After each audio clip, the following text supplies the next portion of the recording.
முதலாவது ரட்சிப்பின் அனுபவத்தில் இருக்கிற நமக்கு தேவனுடைய சத்தத்தை அறிகிறவளா இருக்கணும். நம்ம தேவனுடைய சத்தத்தை அறிந்திருக்கிறோமா?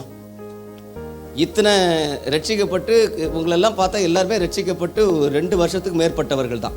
2 வருஷம், சில பேர் 15 வருஷம், சில பேர் பிறந்ததுலேருந்தே ரட்சிக்கப்பட்டு அனுபவத்தில் நீங்கள் இருப்பீங்க.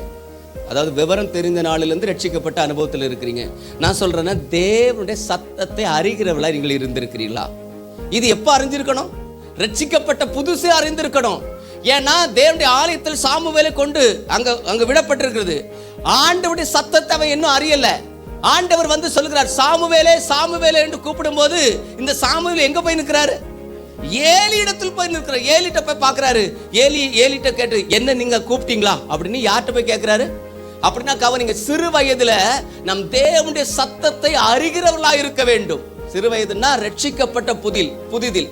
இப்ப ரட்சிக்கப்பட்ட புதிதில் நீங்கள் தேவனுடைய சத்தத்தை சரியாய் அறிந்திருந்தால் எந்த வளர்ச்சி வந்தாலும் தேவனுடைய சத்தம் எது, மனுஷனுடைய சத்தம் எது என்பதை நீங்க என்ன பண்ணிருப்பீங்க?